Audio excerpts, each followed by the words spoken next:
వచనం సైన్యములకు చదువునా సైన్యములకు అధిపతి యెహోవా సెలవిచ్చినదేమనగా నా మార్గములలో నడుచుచు నేను నీకు అప్పగించిన దానిని భద్రముగా గైకొనిన ఎడల నీవు నా మందిరం మీద అధికారివై నా ఆవరణములను కాపాడువాడు మరియు మరియు ఇక్కడ నిలవబడు వారికి కలిగినట్లు నా సన్నిధిని నిలుచు భాగ్యము నిలుచు భాగ్యము నీకిత్తును. ఎవరు చెప్తున్నారు? దేవునికి స్తోత్రం చేయలేదు. హల్లెలూయా. ఈ మాట ఎవరు చెప్తున్నారు? ఎవరండి? సైన్యములకు అధిపతి అయిన మాట చాలా చోట్ల ఉంటారు. ఏ మాట? సైన్యములకు అధిపతియగు యెహోవా అనే మాట చాలా చోట్ల ఉంటారు. మీరు ఎప్పుడైనా ఆలోచించారా అసలు యేసు ప్రభుకి సైన్యం ఉందా? దేవుడికి సైన్యం ఉందా? యుద్ధానికి వెళ్ళాడా? యుద్ధానికి ఎప్పుడైనా వెళ్ళాడా? వెళ్ళాడా? వెళ్తాడా? షోరా? షో యుద్ధానికి వెళ్తాడా? అంటే అంటే యేసు ప్రభు యుద్ధానికి సిద్ధం. ఓకే, యేసు ప్రభు యుద్ధానికి సిద్ధం. కొంచెం జాగ్రత్తగా మాటలు వింటే చాలా విషయాలు మీకు ఈరోజు బోధించేస్తాను. అందుకే మంచి భోజనం తయారు చేసి అందుకే 10 గంటల దాకా ప్రమాణం. ఓకే, గమనించాల్సిన విషయం ఏంటంటే ఒక దినాన ప్రభు వారు యుద్ధానికి సిద్ధం కాదు, వస్తాడు, చేస్తాడు. ఎవరితో చేస్తాడు?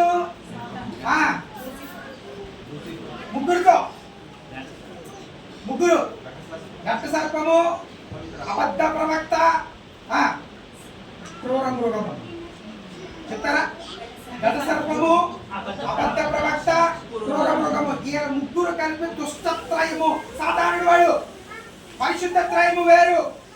పరిశుద్ధ త్రయములు ఎవరున్నారు? తండ్రి అయిన దేవుడు, కుమారుడైనటువంటి ప్రభు, పరిశుద్ధాత్మ దేవుడు. వీళ్ళ ముగ్గురు కలిపి ఒకటి. వాళ్ళ ముగ్గురు ఏమనంటే త్రియేక దేవుడు. అంటే పరిశుద్ధ త్రయము అన్నారు. వాటి లాస్ట్ లో ప్రకటన గ్రంథంలో మనకు కనబడుతుంది. ఏంటి? ఎవరెవరు? దుష్టత్రయం. ఎవరెవరు చెప్తారా? ఘట సర్పము, అబద్ధ ప్రవక్త, క్రూర మృగం. వీళ్ళ ముగ్గురు ఒకటే. వీళ్ళ ముగ్గురితో ఎవరు యుద్ధం చేస్తారండి? యేసు ప్రభు వారి కత్తి తీసి ఒక రోజున పొరాతెత్తేనే కొన్ని వందల సంవత్సరాల నుంచి పాతుకుపోయినటువంటి ఆ మందిరంలో ఉన్నటువంటి వారందరూ ఏమైపోయారో తెలుసా? అన్ని వదిలేసి పారిపోయారు. యేసు ప్రభు రెండో రోజులు కూడా కొట్టాడని ఉంది బైబిల్లో. ఎందుకు? పారిపోయిన వాళ్ళు యేసు ప్రభు వెళ్ళిపోయాడు కదా, రాత్రి వచ్చి సర్దేసుకుంటున్నారు. అడిసారు కదా, పారిపోయారు కదా, అవన్నీ సర్దుకుంటాడు. మళ్ళీ వచ్చి కొట్టాడు, మళ్ళీ కొట్టాడు. కానీ ఒక రోజు రాబోతున్నాడు. ఆ రోజున తన కత్తి పట్టుకుని నిలబడి సాతానులో తన అనుచరులతో ఆయన యుద్ధము చేయబోతున్నాడు. దానికి ఏమని పేరో తెలుసా? గోగు మాగోగు యుద్ధం. దేవునికి స్తోత్రం చేద్దాం. హల్లెలూయా. అలాంటి సైన్యములకు అధిపతి అయినటువంటి యెహోవా అనేటువంటి మన ప్రభువు ఆజ్ఞిస్తా ఉన్నాడు. ఒక భరోసా ఇస్తున్నాడు. ఒక భరోసా. ఏంటో భరోసా? నేను నిన్ను నా సన్నిధిలో నిలుచు భాగ్యము ఇస్తును. ఎవరిని? ఇంకా బాగా చెప్పుకుంటారా? ఎవరిని? దేవరాజు గారిని, సునీల్ని, అరుణ్ని, ఎదిత్యాని, జయరామ్ని, ప్రసాద్ని, ఇంకా అందరి పేర్లు మీరు పేర్లు చెప్పండి. అందరి పేర్లు చెప్పారు అనుకోండి. అదొక ఏమండి? మీరు కూడా చెప్పండి. ఎవరికి ఇస్తాడా భాగ్యం? ఎవరికి ఇస్తాడు? గట్టి చెప్పండి. ఎవరికి ఇస్తాడు? అమ్మ ఎవరికి ఇస్తాడు? అవిలాకి ఇస్తాడు. ఎవరికి ఇస్తాడు? తెలుగు అర్థమవుతుందా? ఎవరికి ఇస్తాడు? నల్ల బంగారానికి కూడా ఇస్తాడు. ఇక్కడ ఆయన దగ్గర తేడాలు ఏం లేవు, అందరికి ఇస్తాడు. నువ్వు నేను అనేటువంటిది మనలో మనకి తేడా. ఏమండి? ఎవరికి తేడా లేదు. యేసు ప్రభు దగ్గర తేడా లేదు. అందరిని. అందులో నాకు ఎంత మంచి మాట వచ్చిందో చూడండి ఒకసారి. నా ఎవరు చూడండి, ఎవరు పెడితే కూడా కాదు, ఎవరికి ఇస్తానంటున్నాడండి? చూడండి ఒకసారి. నా మార్గములలో నడుచుచు నేను నీకు అప్పగించిన దాన్ని భద్రముగా కైకొనిన ఎడల. ఏం అప్పగించాడు? సంఘములో కొన్ని బాధ్యతలను అప్పగించాడు. సంఘములో కొన్ని బాధ్యతలు, ఎవరి బాధ్యతలు వాళ్ళకి అప్పగింపబడ్డాయి. ఇక్కడ సరిగ్గా అర్థం చేసుకోకపోతే వచ్చే నష్టం చెప్తున్నాను, గుర్తుపెట్టుకోండి. పరిచారకులు ఉంటారు, డీకన్స్ అంటారు. డీకన్స్ వాళ్ళ పని ఏంటి? అదేనా సేవకుడి మీద పెత్తనం చేయడం. కొన్ని వందల సంఘాల్లో నేను చూస్తున్నాను, సేవకులు వాళ్ళ కంట్రోల్లో పెట్టుకుంటారు. వాళ్ళు సేవకులను వాళ్ళ కంట్రోల్లో పెట్టుకుని సేవకుడు వాళ్ళు చెప్పినట్టు చేయాలనుకుంటారు. గమనించండి, సేవకుడి మీద ఎవడు అధికారి లేడు. నేను సుమారుగా 16 సంవత్సరాలు బాప్టిస్ట్ చర్చిలో పనిచేశాను, పరిచర్య చేశాను. లైవ్ వెళ్తా ఉందని నేను వెళ్ళిన ప్రతి చోట చేసిన మొట్టమొదటి పని ఏంటి తెలుసా? సంఘ నాయకుడికి ఒక బాధ్యత ఉంటుంది. పెట్టాలనుకుంటే పెట్టవచ్చు, తీసేయాలనుకుంటే తీసేయచ్చు. అక్కడికి వెళ్ళిన తర్వాత మొట్టమొదట ఆ మెయిన్ బాడీ ఆఫీస్ బ్యారియర్స్ అంటారు వాళ్ళు, ఏమండి, అది డిశ్చార్జ్ చేయండి. ఒకడే వన్ మ్యాన్ ఆర్మీ. అది ఎందుకనంటే మనకి ఏ బాధ్యత అప్పగించాడో దేవుడు దానిని తప్ప మిగతావన్నీ చేస్తా ఉంటాం. నీకు ఒక బాధ్యత, సంఘంలో పాటలు పాడడానికి నీకు ఒక బాధ్యత ఇచ్చాడు, ప్రార్థన చేయడానికి ఒక బాధ్యత ఇచ్చాడు, పరిచారకుడిగా ఒక బాధ్యత ఇచ్చాడు, బైబిల్ మనకు ఒక బాధ్యత ఇచ్చాడు, ఎవరెస్తుడిగా కవ కొట్టడానికో కంజరు కొట్టడానికో ఏదో ఒక రకమైనటువంటి బాధ్యతలు ఇచ్చాడు. ఆ బాధ్యత రానంతసేపు దానికోసం ఎదురు చూసి వచ్చిన తర్వాత ఏం చేస్తున్నాము? దాన్ని అప్పగించిన దాన్ని మనము కాపాడుతున్నామా? నీకు అప్పగింపబడిన బాధ్యత కరెక్ట్గా యూటిలైజ్ చేస్తా ఉన్నామా? దానిని క్రమం తప్పకుండా పాటిస్తా ఉన్నామా? పాటిస్తున్నామా? మన దగ్గర 4 డీకాన్స్ ఉన్నారు. వాళ్ళని నేను అభిషేకించిన రోజు చెప్పాను, ఏమనంటే మిమ్మల్ని తీసుకొచ్చి నా నెత్తి మీద పీఠంగా పెట్టుకుంటున్నాను అని చెప్పాను. నా తరువాత బాధ్యత మీది. బాధ్యత ఎవరి తర్వాత? సేవకునిగా దేవుడు నాకు బాధ్యత ఇచ్చాడు. ఆ బాధ్యతను నేను ఖచ్చితంగా పాటిస్తూ నాకు ఇవ్వబడినటువంటి ఆ పరిధిలో నేను కొన్ని పనులు చేసుకునే అధికారం నాకు ఉంది కనుక దాన్ని చేశాను. ఈ బాధ్యత పాస్టర్ గారు వాళ్ళు అప్పగించినంటారు, దేవుడు వాళ్ళు అప్పగింపబడినారు. ఏమండి, పాస్టర్ గారు వాళ్ళు అప్పగింపబడినది కాదు, దేవుడు ఒక బాధ్యత ఇచ్చాడు. మరలా చదువు ఆ మాట మరలా చదువు. ఎవరిని పడతాన్ని సంఘంలో ఉన్న నీడు ఎవరిని పడితే వాళ్ళని ఆశీర్వదించడం. నేను నీకు అప్పగించిన దానిని భద్రముగా గైకొనిన యెడల నీవు నా మందిరములో అధికారిగా ఉంటావు. దేవుడు ఇచ్చినటువంటి బాధ్యత ఏంటి అసలు చెప్పండి నాకు. బైబిల్ గ్రంథంలో కొన్ని వేల ఆజ్ఞలు ఉన్నాయి. ఎన్ని ఆజ్ఞలు ఉన్నాయి చెప్తారా? ఇప్పుడు దొరుకుతారు. ఎన్ని ఆజ్ఞలు ఉన్నాయి? 305. 6305 బాబా, వెరీ గుడ్. నిజమా? డైనామిక్ గట్టిగా ఒకసారి చెప్పకూడదు. 6305 ఆజ్ఞలు ఉన్నాయి మొత్తం బైబిల్లో, 1189 అధ్యాయాల్లో. రైట్ నా? Very good. రండి, ఎన్ని ఆజ్ఞలు ఉన్నాయి? 6305 ఆజ్ఞలు ఉన్నాయి. నువ్వు ఆధార్ కనుక అప్పవానికి గుర్తొచ్చింది రాసుకున్నావా? ఎక్కడ రాసావు? అక్కడ రాసి ఉంటావు, అక్కడే రాయా. కొన్ని విషయాలు ఇక్కడ రాసుకోండి, కొన్ని విషయాలు ఇక్కడ రాసుకోండి. ఈ రోజున మనకి బైబిల్లో చేతిలో ఉన్నాయి. మనం కూడా ప్రమాదం ఉన్నాం, మీకు తెలుసా? మనం ఎవరో మనమంటే అభిషక్తుని ఆరాధన కేంద్రం కూడా ప్రమాదంలోనే ఉంది. 2వ రోజున మనం మంచిగా పిల్లలతో పాటలు పాడిస్తున్నాం, చక్కగా మంచి ఆత్మీయ వెళ్తా ఉంటే ఈలోపు ఒకరు వచ్చింది, బయట ఒకటి వచ్చింది, ఏమండి. అందుకే ఆ ఆలోచన వచ్చేటప్పటికి నాకు ఇక్కడ బోర్డు మీద ఒక వాక్యం ఉంది. ఆ రోజు కంఠస్థ వాక్యాలు మొట్టమొదటి కంఠస్థ వాక్యం తెలుసా? సంఘమునకు వెలుపట ఉన్న వారి ఎడల ఎలా ప్రవర్తించాలటండి? జ్ఞానంగా నాకు ఎంత కోఇన్సిడెంట్స్ అయిపోయినాయో. డాడీ నేను కాపలా వేసేసాను అనుకోండి, ఏం చేస్తారు?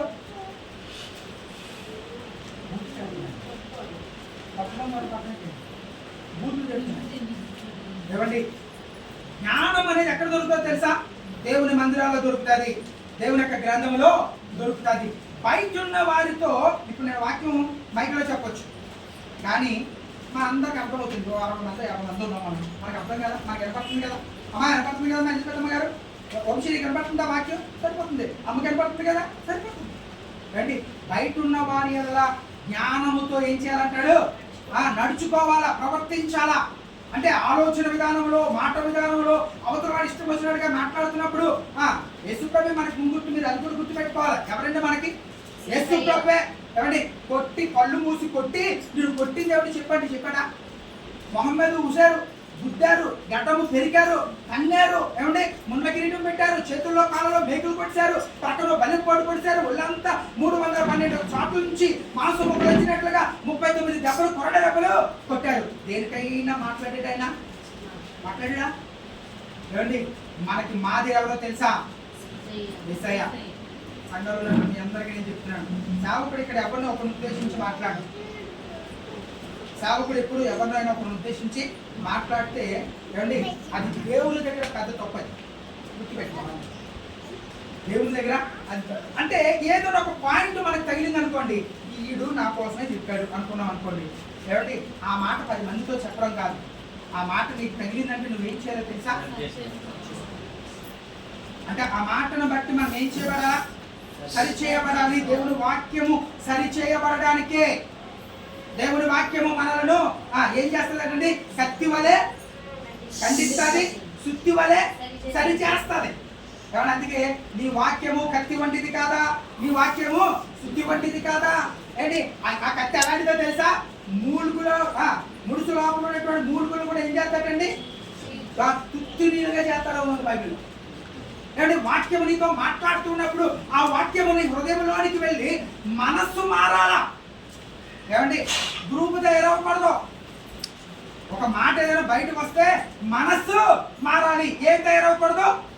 గ్రూపు తయారవ్వకూడదు. తయారైంది అనుకోండి మనం ఎవరి లెక్కలోకి వెళ్తామో తెలుసా? ఒకవేళ దేవుని మందిరానికి వచ్చినా, దేవునితో పాటు ఉన్నా, దేవుని కోసం అన్ని చేసినా, ఎవరు చెప్పిన ఆజ్ఞను మనం సరిగా పాటించట్లేదు, దేవుడు చెప్పిన ఆజ్ఞను సరిగా పాటించట్లేదు కనుక అక్కడ ప్రభు ఏమని చెప్తా ఉన్నాడు? ఇక్కడ కనుక ఏమని చెప్తా ఉన్నాడు చూడండి ఒకసారి. మళ్ళీ చదువు అన్నమాట. మళ్ళీ ఆ మాట చదువు ఒకసారి. నేను నీకు అప్పగించిన దానిని భద్రముగా గైకొని నీవు నా మందిరము మీద అధికారివై ఉండువు. కిరణమంటాడు తెలుసా? నా సన్నిధిని నిలుచు భాగ్యమును నేను ఇస్తాను. ఆదివారం నాడు ఖచ్చితంగా నీకెన్ని పనులున్నా, ఇది ఒక ఆజ్ఞ, రిక్వెస్ట్ కాదు. రిక్వెస్ట్ బతిమాడడం కాదు. చచ్చుకున్నా ఏంటో తెలిసింది? ఆజ్ఞది, కమాండ్. దేవుడు ఇచ్చినటువంటి ఆజ్ఞ. 10 ఆజ్ఞల్లో ఒక ఆజ్ఞకే దేవుడు ఏమని చెప్పాడు తెలుసా? జ్ఞాపకం ఉంచుకోమని చెప్పాడు. ఏం మాట్లాడు?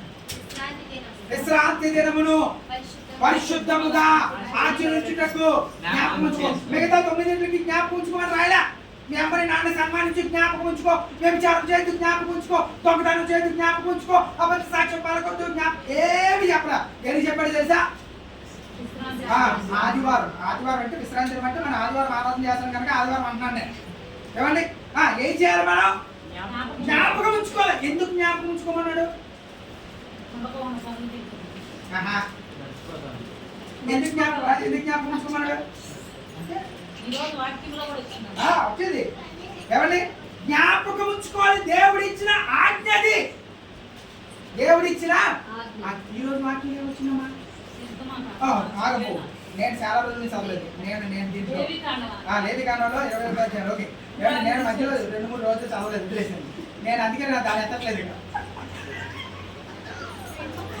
నేను మధ్యలో ఏమండి ఉదయాన్నే 5 గంటలకి ప్రార్థన చేస్తానుగా పరిగెట్టుకొచ్చి ఇవన్నీ చేసి రాత్రి 11:30కి వెళ్ళి ఏమండి ఎలా చెప్తారండి మీరు? ఎలా చెప్తారు? నన్ను మీరు కంప్లైంట్ చేయకండి ఎవరికి. రాజా వచ్చేవారం చేశాను, వచ్చేవారం చెప్పాను. వాళ్ళు వచ్చేవారం కంటే సెట్ అయిపోతే వచ్చేవారం అడుగుతాను నేను. దేవుడు ఇస్తాను రాలేదు. దేవుడు ఇచ్చినటువంటి ఆజ్ఞలో ఒక ఆజ్ఞ. ఈ రోజు చాలా విషయాలు మీతో మాట్లాడతాను.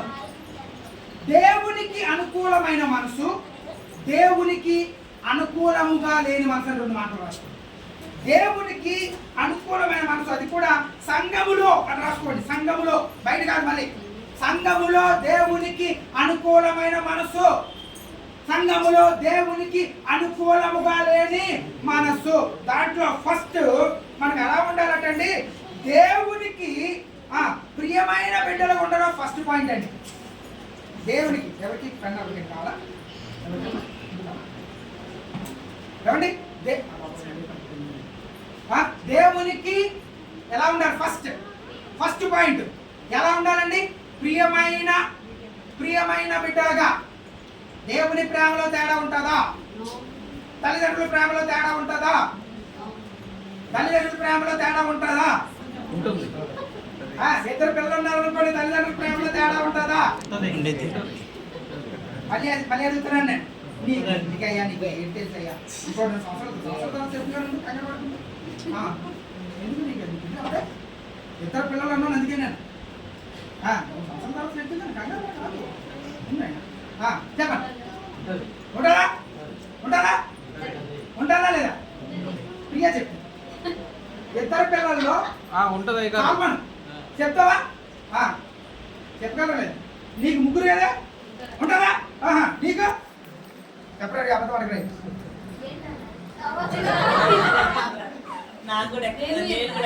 మంచి మనుషులు లైన్గా కూర్చున్నారు. దుష్టత్రయము పరిశుద్ధత్రయం ముగ్గురు చెప్పాను కదా. మిమ్మల్ని ముగ్గురు ఏమన్నా అనకూడదు.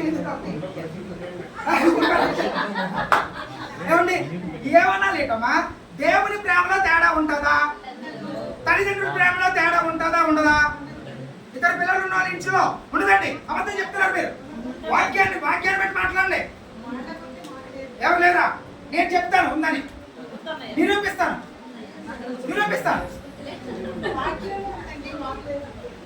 నీకే చెప్తున్నాను నేను. ఏమన్నా ఇంటి పేరు కొల్లోజు సూర్యకళ గారి కోసం మాట్లాడుతున్నాను. స్వార్థం ఉంటుంది, తేడా ఉంటుంది. ఎందుకుంటుందో ఉంటుంది, ఖచ్చితంగా ఉంటుంది. రాజా 100% నేను చెప్తున్నా. 100% సమానంగా ఉండదు. వెలిసిపెత్తమ్మ గారిని అడగచ్చు, జగ్గరి గారిని అడగచ్చు. మాట్లాడమేమయ్యా? అంత పొడుగున్నావు మాట్లాడమే. చెప్పండి. తల్లిదండ్రుల ప్రేమ నీడ వలె గతించిపోద్ది. ఏమండి ఆ తల్లిదండ్రులు పెద్ద అయిన తర్వాత తెలుస్తానంటే పిల్లలకి తేడా ఉంటుంది. మీకు మాట చెప్తా. యాకోబుకి ఎంతమంది కొడుకులు? ఆ నాన్నకి ఎంతమంది కొడుకులు? ఎంతమంది? ఎవరైనా అవునండి. ఆ నాన్న పేరు ఏంటంటే అడిగాను నేను. ఇస్సాకు ఎంతమంది పిల్లండి? ఇద్దరు. పెళ్ళి 2 సంవత్సరాలు పుట్టారు పిల్లలు.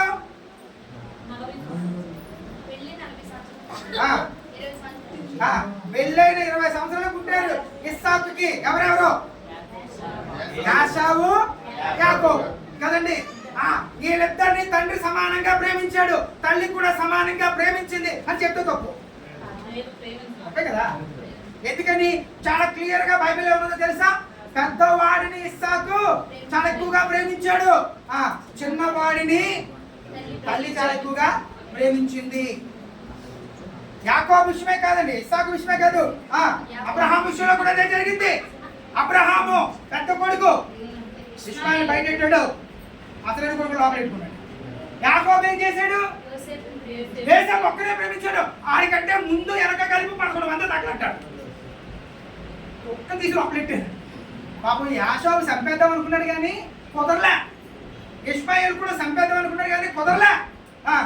యాకోబు కొడుకుల్లో 10 మంది మాత్రం ముద్దులు ఉన్నారు. ఏం చేశారు? యోసేపుని దాని ముందు పని చేశారు నాన్న. ఒక్క తీసి ఒంట్లో తోసేశారు, 20 రూపాయలకి అమ్మేశారు. గుర్తుపెట్టుకోండి, దేవుని ప్రేమలో తేడా లేకపోవచ్చేమో కానీ తల్లిదండ్రుల ప్రేమలో ఒప్పుకోవాలా. లేదంటే నిజం చేస్తాను, నువ్వు రుజువు చేస్తాను అంతే. నువ్వనేమో ఒకసారి దమ్ పెడతాను, నువ్వనేమో ఒకసారి మనతో మాట్లాడుకుందాం. రాత్రి జరిగిందే చెప్తాను, ఎందుకు రాత్రి తర్వాత డిబేట్ చెప్తాను. ఏమండి, దేవునికి ప్రియమైన బిడ్డలుగా ఉండాలి మనం. ఫస్ట్ పాయింట్, మనుషులు వేరు, మనల్ని మనుషులు చూసేది వేరు. ఇక్కడ 50 మంది ఉన్నారు, 50 రెళ్ళు 100 కళ్ళు ఉన్నాయి. 50 కళ్ళు అంటే 50 మంది నన్ను ఒకేలాగా చూస్తారా? కష్టమండి, కష్టం. ఒక్కొక్కరి దగ్గర ఒక్కొక్క రకమైన ఆలోచన ఉంటుంది. ఎన్ని వేల కోట్ల మందినైనా ఆ 2 కళ్ళు దేవునికి స్తోత్రం, హల్లెలూయా. ఆ 2 కళ్ళు అందరినీ ఏమండి మంచి వారి మీదను చెడ్డ వారి మీదను ఎండ కాస్తుంది, వాన పడుతుంది, నిన్న వడగళ్ళు కూడా పడ్డాయి. మంచోడో చెడ్డోడో అందరికీ దేవుని దృష్టిలో సమానమైన హక్కు ఉంది. కానీ ఇక్కడ మనం నేర్చుకోవాల్సింది, సంఘంలో మనం ఎలా ఉండాలో తెలుసండి. సంఘంలో సరైనటువంటి పాత్ర పోషించేటువంటి వాడు మొట్టమొదట దేవునికి ప్రియమైన కుమారుడే కుమార్తె అయి ఉండాలి. అది రాసుకోండి. ఫస్ట్ ప్రియమైన కుమారుడు ప్రియమైన కుమార్తె అయి ఉండాలి. రెండోది నాయకుడు నాయకునికి విధేయత చూపేవారిగా ఉండాలి. ఫస్ట్ది దేవునికి ప్రియమైన బిడ్డలుగా ఉండాలి. సంఘములో ఏమని హెడ్డింగ్ పెట్టుకున్నారు? సంఘములో దేవునికి అనుకూలమైనటువంటి వారుగా ఉన్నటువంటి వారు ఏం చేయాలో తెలుసండి, దేవునికి ప్రియమైన బిడ్డలుగా ఉండాలి. రెండోది నాయకునికి విధేయత చూపువారై ఉండాలి. ఇశ్రాయేలు ప్రజల్లాగా ప్రవర్తించకూడదు. ఎలా ఉండకూడదు? ఇశ్రాయేలు ప్రజలు అందరూ సుమారుగా ఎంతమంది విధేయత చూపించారు తెలుసా? ఇశ్రాయేలు ప్రజల్లో నాయకునికి విధేయత చూపించిన వారు ఎంతమంది? రైట్ నా ఇతరే ఎంతమంది ఉన్నారు తెలుసా? 36 లక్షల మంది పైన. 36 లక్షల మందిలో ఎవరండి విధేయత చూపించింది మోషేకి? వాళ్ళన్నీ విధేయత చూపించలేదు. వాళ్ళ అక్క విధేయత చూపించలేదు, తన భార్య విధేయత చూపించలేదు, బిడ్డలు విధేయత చూపించలేదు, తన అన్నదమ్ములు ఎవరు కూడా విధేయత చూపించలేదండి. ఇద్దరు విధేయత చూపించారు నాయకునికి. ఎవరాలో? యెహోషువ, కాలేబ్. నాయకునికి విధేయత చూపించేవాడు ఎక్కడికి వెళ్తాడు తెలుసా? దేవుడి సేవకుడిగా నేను మాట మీద చెప్తున్నాను. నాయకుడికి నువ్వు ఎక్కడా కూడా ఒక మాట్లాడకుండా, గ్రూప్ కట్టకుండా, నీ ఇష్టం వచ్చినట్టుగా ప్రవర్తించకుండా, మాట్లాడకుండా, మనసులో కూడా బాధపడకుండా అంటే ఎక్కడికి వెళ్తావు తెలుసా? దేవుని సేవకుడిగా బైబిల్ బట్టి చెప్తున్నాను. బైబిల్ గ్రంథం ద్వారా చేరవలసిన గమ్యాన్ని నువ్వు చేరిపోతావు. దేవునికి స్తోత్రం చేయలేదు. హల్లెలూయా. బయలుదేరిన వాళ్ళు 33 నుంచి 36 లక్షల మంది బయలుదేరితే 42 లక్షల మంది చేరారు. ఇందులో ఇద్దరు బయలుదేరిన దగ్గర నుంచి చివరి వరకు వెళ్ళారు. వాళ్ళిద్దరే యెహోషువ, కాలేబ్ అనేటువంటి వారు మోషేకు ఏం చేశారో తెలుసా? విధేయత చూపారు. యెహోషువ కోసం మాట చెప్తాను. యెహోషువ మోషే 12 నుంచి 13 సార్లు కొండల మీదకి వెళ్ళి దేవుడితో మాట్లాడాడు. 12 లేక 13 సార్లు. ఓకే, ఒక బైబిల్లో నేను చదువుతున్నప్పుడు ఒక రకంగా వచ్చింది కనుక 12 లేక 13 అని దాన్ని చెప్తున్నాను. రెండో రాస్తున్నాడు. 12 లేక 13 సార్లు కొండల మీదకి వెళ్ళి దేవుని దగ్గర మాట్లాడాడు. ఎన్నేసి రోజులు? 1 రోజు, 4 రోజులు, 2 కాదు, 4 కాదు, అవి కాదు. ఎన్ని రోజులు తెలుసా? 40 దినాలు చొప్పున. 40 దినాల చొప్పున కొండ పైకి వెళ్ళిపోయి మోషే ఎవరితో మాట్లాడేవాడు తెలుసా? దేవునితో మాట్లాడేవాడు. దేవుడు ఆయన దగ్గరకు వచ్చినప్పుడు ఆ కొండ ఉన్నటువంటి ప్రాంతం అంతా ఏమైపోయిందో తెలుసా? కాలిపోయిందట. ఇప్పుడు కూడా గడ్డి మొలవట్లేదు అక్కడ. మన ఎవరు నాతో మాట్లాడారు, ఎవరో గుర్తులేదు కానీ నాకు వంశీ అనుకుంటా మాట్లాడాడు. ఏమండి అక్కడ ఏమంటే కొండల మీద దేవుడు ఏ ప్రదేశంలో అయితే మోషే దగ్గరికి వచ్చి మాట్లాడాడో అర్థమవుతుంది కదా సార్? ఏమంటే ఆ ప్రదేశంలో ఈ రోజు వరకు కూడా గడ్డి మొలవలేదు. ఎందుకో తెలుసా? దహించు అగ్ని అనేటువంటి దేవుడు మోషే దగ్గరికి వచ్చి మాట్లాడాడు. 12 నుంచి 13 సార్లు మోషే దేవుని దగ్గరికి వెళ్ళాడు.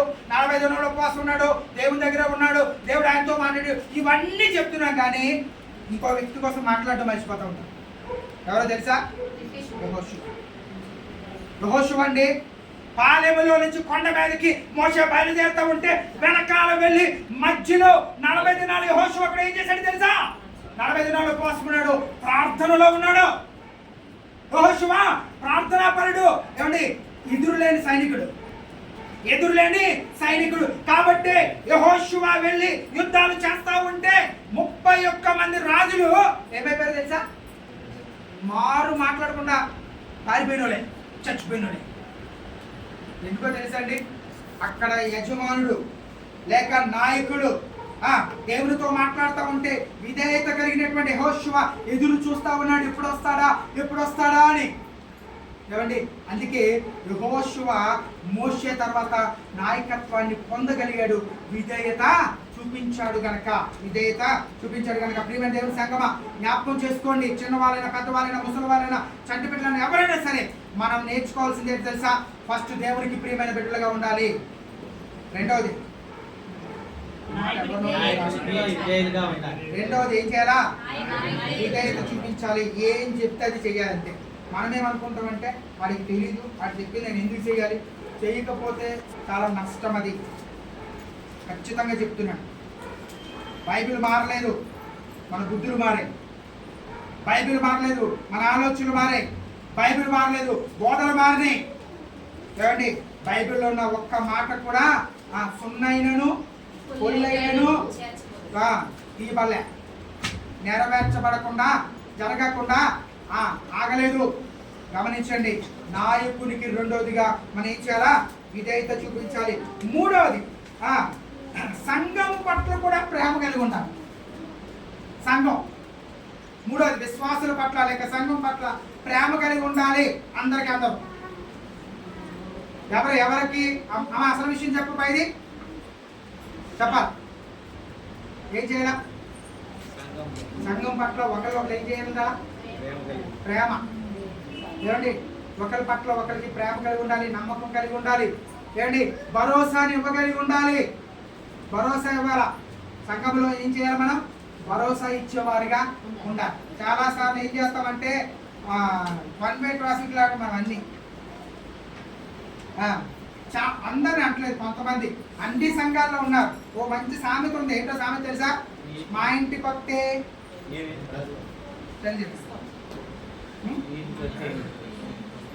మా ఇంటికి వస్తే ఏం చేస్తావు?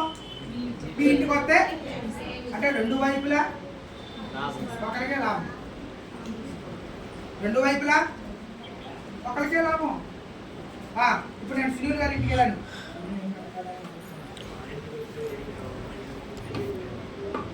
ఓహో, ఈ పాయింట్ బాగుందండి. విశ్వాసంగా మనం చెయ్యాలి. రాజు ఏమన్నాడంటే, మీ ఇంటికి వచ్చినప్పుడు నేను ఏం తేవాలి, మీరు నా ఇంటికి వస్తే నేను నీకు ఏం పెట్టాలని అడగాలంట. చాలా బాగుంది రాజు. మీ అద్భుతమైన ఆలోచన, రాసుకోండి. విశ్వాసులుగా ఎలా కూడా ఉండాలి. దానికి జస్ట్ రివర్స్ అంతే. ఏమండి, మనం వెళ్ళేటప్పుడు నువ్వేం పెడతావు అని అడుగుతున్నావు, నాకేం తెస్తావు అంటే ఇప్పుడు ఏమంటున్నావు? నీ ఇంటికి నేను వస్తాను, ఏం తేమంటావు? నువ్వు మా ఇంటికి వస్తావా, ఏం పెట్టమంటావు? ఇది బాగుందండి, చాలా బాగుంది. నేను రాసుకుంటున్నా పాయింట్. ఈ రోజున జ్ఞాపకం చేసుకోవాలా? ఎలాంటి ఈయన క్రియేటర్ అయిపోతున్నాడు, మధ్యలో క్రియేటర్ అయిపోతున్నాడు. ఆలోచించాలా? దేవుని పట్ల దేవుని బిడ్డలమైపోయావు, నాయకుని విధేయత చూపించేస్తున్నాం. సంఘం అంటే ఒకరికి మనం డబ్బులు ఉన్న వాళ్ళు ఒకలాగా, డబ్బులు లేని వాళ్ళు ఒకలాగా, మంచి చీర కట్టుకున్న వాళ్ళు ఒకలాగా, మంచి చీర కట్టుకోని వాళ్ళు ఒకలాగా. సంఘంలో అది ఉండడానికి వీలు లేదు. మీకు మాట చెప్పనా? ఈ విచక్షత తీసివేయడానికి క్రైస్తవ సంఘాల్లో తెల్ల బట్టలు అనేటువంటి ప్రోగ్రాం వచ్చింది. గుర్తుపెట్టుకోండి. తెల్లని వస్త్రాలు. ఏమండి, బైబిల్లో ఉంది తెలుసా మీకు? ఎల్లప్పుడూ ఏ బట్టలు వాడాలో తెలుసా? మనం దేవుని బిడ్డలుగా మనం ఏం చేయాలో తెలుసా అండి? No jean pants, no jean shirts, no T shirts. నేను ఆ రోజు నుంచి చూస్తున్నాను, ఎవరైనా టీ షర్ట్లు వేసుకొస్తారా అని. చేయలే అంటే అందుకే అంటే సమానత్వం అనేటువంటిది పాటించడానికి ఒకే రకమైన వస్త్రధారణ అనేటువంటిది మనుషులు ఏర్పాటు చేసింది కాదు. గుర్తుపెట్టుకోండి, మనుషులు ఏర్పాటు చేసినది కాదు. ఎవరు ఏర్పాటు చేశారు? దేవుడు దాన్ని ఏర్పాటు చేశాడు. ఏంటి? వివక్షత లేని సమాజం అనేది ఎక్కడ స్టార్ట్ అవుతుందో తెలుసా? దేవుని మందిరాల్లో స్టార్ట్ అవుతుంది. దేవునికి స్తోత్రం తెలుసా? హల్లెలూయా. ఒకరి పట్ల ఒకరికి మనం కూడా ప్రేమ కలిగి ఉండాలి. మూడవది. నాలుగవది ఏంటి? నూతన విశ్వాసులకు, ఇది చాలా గట్టిగా రాసుకోవాలి, నూతన విశ్వాసులకు మాదిరిగా ఉండాలి. నూతనమైన విశ్వాసులకు మాదిరిగా ఉండాలి. మన సంఘంలో నూతనమైనటువంటి విశ్వాసులు ఎవరో చెప్పండి? ప్రియా సాల్మన్, ఇంకా కవిత, విజయ్, జయరామ్, రూత్. ఏంటి? వీళ్ళు నూతనమైన విశ్వాసులు. వాళ్ళకి ఎలా ప్రవర్తించాలో తెలియకపోవచ్చు, ఎలా మాట్లాడాలో సంఘంలో తెలియకపోవచ్చు. ఆలోచన చేయాలి, మీరు జాగ్రత్తగా వినాలి మాటలు. ఏమంటే, నువ్వు విశ్వాసివి కదా, కొద్ది రోజుల క్రితం ముందుగానే బాప్తిసం తీసుకున్నావు, యేసు ప్రభువుని సొంత రక్షకునిగా అంగీకరించావు, దేవుని బిడ్డగా మారిపోయావు. ఏది నూతనమైనటువంటి విశ్వాసాలకు మన మాదిరి? మనల్ని బట్టి నూతన విశ్వాసులు ఏమి నేర్చుకుంటున్నారు? ఏమండి అంటే మనము విశ్వాసులకు ఎలా ఉన్నామండి? అపోస్తలుడైన పౌలు చెప్తున్నాడు, నేను క్రీస్తుని పోలి నడుచుకునిచున్న ప్రకారము మీరు నన్ను పోలి. ఎంతమంది చెప్పగలుగుతున్నాం ఈ రోజున? లేవండి. ఒకళ్ళు ఒకలాగా చూస్తాం, ఒకరితో ఒకలాగా మాట్లాడుతున్నాం, ఒకరితో ఒక రకంగా ప్రవర్తిస్తున్నాం, ఒకరికి చేసే విషయంలో ఒక రకంగా చేస్తా ఉన్నాం. ఏంటి బాగా డబ్బులు ఉన్న దగ్గరికి ఏదైనా ఫంక్షన్కి వెళ్ళామనుకోండి, ఒక రకమైన కాస్ట్లీ గిఫ్ట్ పట్టుకెళ్తాం. మామూలు వాళ్ళు పిలిస్తే ఎలా పట్టుకెళ్తున్నావు తెలుసా? 100 రూపాయలు 150 రూపాయలు తీసుకెళ్తున్నాం. కాదన్నాడు చెప్పండి. వాళ్ళని ఏళ్ళు ఒకలాగా చూస్తున్నామా? మనం చూస్తున్నావా? ఏది నువ్వు నూతన విశ్వాసులకు నీ ద్వారా వచ్చేటువంటి మాదిరి? యేసు ప్రభువుని నమ్ముకుని 20 సంవత్సరాలు 30 సంవత్సరాలు 10 సంవత్సరాలు అయింది, వాడికంటే నువ్వు సీనియర్ విశ్వాసంలో. ఏమిటి దేవుని సంఘంలో ఏది నువ్వు ఇతరులకు చూపించేటువంటి మాదిరి? దేవునితో ఉండాలనుకునేటువంటి వారు, ఏమంటే దేవుని కూర్చున్నటువంటి మనస్సులో ఉండేటువంటి, దేవుని కూర్చిన మనస్సు కలిగినటువంటి వారు చేసే పనుల్లో ఇవన్నీ చాలా ప్రాముఖ్యమైనవి. ఒకరి పట్ల ఒకలాగా, ఒకరి పట్ల ఒకలాగా ప్రవర్తించకూడదు. మనం ఎలా ఉండాలంటే నూతనమైనటువంటి విశ్వాసులకు మాదిరిగా ఉండాలి. ఉన్నామా? క్వశ్చన్ మార్క్ రాసుకోండి. అక్కడ ఉన్నామా లేదా నిన్ను పరిశీలన చేసుకోవడమే. ఏమండి తర్వాత అందరి ఎడల సమాన భావం, ఇది కూడా ఇంచుమించు అలాగే వస్తుంది. రాసుకోండి కానీ డిటో అని రాసుకోండి. అందరి ఎడల సమాన భావం. తర్వాత వాక్యమును చదువువారిగా ఉండాలంటండి. వాక్యాన్ని చదివేవారిగా ఉండాలి. నాకేదో కదా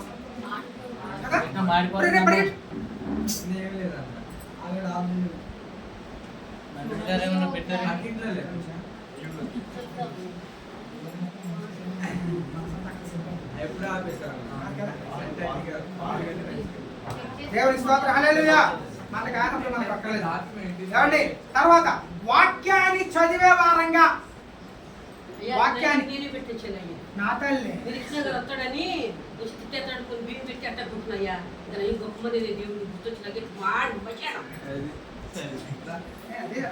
ఇక్కడే బియ్యం పెట్టాను, ఎప్పుడే వెళ్ళి పెట్టాను, వచ్చేస్తాడు తిట్టేస్తాడని మొత్తం గొప్ప గిన్నె మొత్తం మాడిపోయి తీసేసాడు. డోర్ చెప్పినట్టే పది కిందకి వెళ్తే ఎందుకని నాకు వినపడింది. మొత్తానికి అసలు ఆ ధైర్యం సరిపట్లేదు, అందరం వంపు చేసింది, ఇల్లు పుగలే వెళ్ళిపోయింది. ఆ డోర్ తీసినారు మీ ఎంతకు వచ్చేసింది. దేవునికి స్తోత్రం. హల్లెలూయా. ఏమండి వాక్యాన్ని చదివే వారిగా ఉండాలంటే ఫస్ట్ ఈ సంవత్సరం తర్వాత నేను అడుగుతాను, ఈ సంవత్సరం తర్వాత ఎంతమంది ఒక్కసారి బైబిల్ చదివారంటే ఎన్ని చేతులు వేస్తాయి తెలుసా? చూద్దాం. స్కిప్ చేయొద్దు బైబిల్, అంటే దాటి వెళ్ళిపోవద్దు, దాటి వెళ్ళిపోవద్దు. వాక్యాన్ని వాక్యంగా ప్రతిరోజు నేను ఎలా ఉన్నా సరే, ఎంత అనారోగ్యంలో సరే అది పెడుతున్నాను, మీరు గమనిస్తున్నారు లేదు? వాక్యాన్ని చదవాలి. వాక్యాన్ని చదవడం వల్ల ఏం కలుగుతుందో తెలుసా? జ్ఞానం వస్తుందండి. ఎవరితో ఎలా మాట్లాడాలో, ఎవరితో ఎలా ఉండాలో, ఎవరితో ఎలా ప్రవర్తించాలో అవన్నీ సేవకుడు చెప్పడం పక్కన పెట్టండి. అవన్నీ ఎక్కడ దొరుకుతాయి? మనకి దేవుని యొక్క గ్రంథంలో దొరుకుతాయి. అవన్నీ కూడా ఏమండి ఈ టీచర్స్ ఏం చేస్తారు తెలుసా? చిన్నపిల్లలకి చిన్నప్పటి నుంచి ఏమండి, అందుకే ద్వితీయోపదేశకాండం 6వ అధ్యాయంలో ఏం రాస్తారు తెలుసా? అవి సూచనగా చేతులు కట్టుకోవాలా, బాసికవలాగా తలక కట్టుకోవాలా. ఏమండి నడిచినప్పుడు మాట్లాడాలట, కూర్చున్నప్పుడు మాట్లాడాలట, లేచినప్పుడు మాట్లాడాలట, పడుకున్నప్పుడు మాట్లాడాలట. ప్రతి క్షణము వాక్యాన్ని గురించి, దేవుని యొక్క ఆజ్ఞను గురించి ఏం చేయాలి? మనము మాట్లాడు వారిగా ఉండాలి.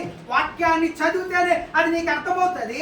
నీకు అర్థమైతేనే నీ బిడ్డలకు నువ్వు బోధించగలుగుతావు. దేవునికి స్తోత్రం చెల్లిదా. హల్లెలూయా. తర్వాత పాయింట్ ఏంటండి? వాక్యాన్ని చదివే వారిగా ఉండాలి. తర్వాత ప్రార్థించేవారు. తర్వాత పాయింట్ ప్రార్థించేవారు. చాలాసార్లు మన కోసం మనం ప్రార్థన చేసుకున్నాం, మన పాస్టర్ గారి కోసం ప్రార్థన చేస్తున్నాం, మన సంఘంలో వాళ్ళ కోసం ప్రార్థన చేస్తున్నాం. అయిపోయిందా?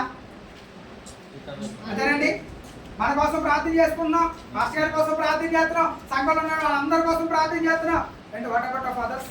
బయట వాళ్ళ కోసం మనం ఏం ప్రార్థన చేయట్లేదు. ఎప్పుడండి ఎప్పుడు మన ప్రార్థన పరిపూర్ణమవుతుందో తెలుసా? బయట వారి యొక్క రక్షణ కొరకు, వారి యొక్క క్షేమం కొరకు మనము ప్రార్థన చేసినప్పుడు.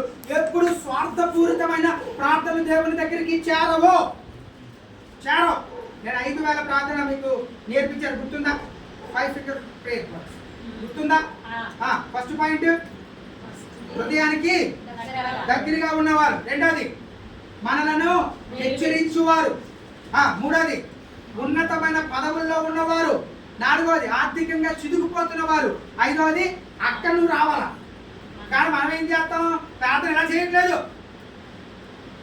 ప్రార్థన ఇలా కూడా చేయట్లేదు. ఇది మన ప్రార్థన. ఏంటి ప్రార్థన? ఇక్కడ ఒకటే కనబడుతుంది, ప్రభువా నన్ను దీవించు, మా అమ్మని దీవించు, మా నాన్న దీవించు, మా చెల్లిని దీవించు, వాళ్ళ అమ్మని దీవించు, వాళ్ళ అమ్మని దీవించు, నా కారుని దీవించు, నా బండిని దీవించు, కార్లో టైర్లో ఉన్న గాలిని దీవించు. ఎందుకు గంట ప్రార్థన చేసామని చెప్పుకోవాలి కదా. గంట సేపు మన కోసం మనమే ప్రార్థన. ఏమండి, ఇతరుల కోసం మనం ప్రార్థన చేయకపోతే ఎలా? ఇతరుల కోసం మనం చేతులు పైకెత్తకపోతే ఎలా? ఇతరుల కోసం మనం విజ్ఞాపన చేయకపోతే ఎలా? ఏమండి, ప్రతి ఒక్కరూ కూడా ఇది ఒక బాధ్యతగా తీసుకోవాలి. యేసు ప్రభువు వారు తన కోసం మాత్రమే వచ్చాడు, ఇశ్రాయేలు ప్రజల కోసం వచ్చాడండి. యేసు ప్రభువు వారు ఎవరికి వచ్చాడు? ఒకసారి యేసు ప్రభువు వారు తూరు సీదోను ప్రాంతాలు వెళ్ళిపోతున్నాడు, సమరయ్య ప్రాంతాలు వెళ్ళిపోతుంటే ఒక ఆడవిడ వెనకాల వచ్చి హాయ్ జీసస్ అన్నదా? ఏమన్నది? యేసు దావీదు కుమారుడా, నా కూతుర్ని రక్షించండి. నెమ్మకి నేను ఎత్తినట్టు వెళ్ళిపోతున్నాడు ఈయన. ఎవరండి? యేసు ప్రభువు వారు. ఆవిడొచ్చి కేకలేసేస్తుంటే అబ్బే నాకు సంబంధం లేనట్టు 6 అడుగులు 2 అంగుళాలు టపా టపా టపా టపా నడిచి వెళ్ళిపోతున్నాడు. ఈ వెనకాల మంచి పొడిగిన ఉన్నారు కదా 12 మంది, వాళ్ళు ఏం చేయాలా? కుంటుకుంటూ పరిగెడుతూ ఉన్నారు. ఎవడో పరిగెట్టుకు వచ్చాను, కేకలేసేస్తుంది వెనకాల, అరిసేస్తుంది. అందుకని యేసు ప్రభుకి ఏమన్నాడు తెలుసా? నేను ఆమె కోసం రాలే, ఇశ్రాయేలు ప్రజలైనటువంటి వారి కోసం మాత్రమే వచ్చాను. తూరు వారి కొరకు, సీదోను వారి కొరకు, సమరయ్యల కొరకు, పాపుల కొరకు నేను రాలే ఏమండి అని అంటూ మాట అన్నాడు. ఇంకో మాట ఏమన్నాడు? నా పిల్లలు తినే తిండి తీసుకుని కుక్క పిల్లలకి వేస్తామా? వీయు వెంటనే ఆవిడ కోపం వచ్చేది. నువ్వు కుక్క అంటున్నావు అన్నదా? మనకి ఎంత తొందరగా వచ్చాడో. ఈ బుర్ర గుంజు ఇంతకుముందు కిడ్నీ దగ్గర మోకాల దగ్గర ఉండేది. క్రైస్తవం అయిపోయిన తర్వాత, పూర్తి క్రైస్తవం అయిపోయిన తర్వాత మోకాలు వేసి బొట్టనేల దగ్గరికి తెచ్చేసాం దాన్ని. ఎక్కడ తెచ్చేసాం? బొట్టనేల దగ్గరికి. కనీసం మోకాల దగ్గర కూడా లేదు. ఎందుకని? మోకాళ్ళు ఎంత ఉంటాం కదా, తీసుకొని తలకి ఎక్కడెడతాం?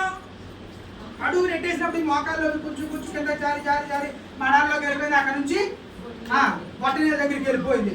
ఆలోచించాలంటే తీసుకొచ్చి బొట్టలు ఎక్కడ ఎట్ట ఆలోచించాలా? గుంజు జాగ్రత్త. ఏమండి, మనకి ఎంత తొందరగా వచ్చేద్దాం. ఏమండి, కోపడమన్నాడు దేవుడు, కానీ ఏం చేద్దాడు? కోపం వచ్చిన పాపం చేయకున్నట్టు ఉంటాడు. కోపం వచ్చిందంటే నోరు దాటిపోయినట్లు లెక్క. మాట కనుక తీసుకురాగలమా? ఏం తేగలమా? చాలా జాగ్రత్త. విశ్వాసులమైనటువంటి మనం కొన్ని వందల మాటలు బయట నుంచి నాకు వినపడతా ఉంటాయి. ఏమండి, నేను ఎంత సంతోషిస్తానో తెలుసా? పోనీ నా సంఘం ప్రార్థన ఎలాగా ఉంది, అందరి ప్రార్థన కూడా ఉందని చెప్తుంది నాకు. ఏమండి,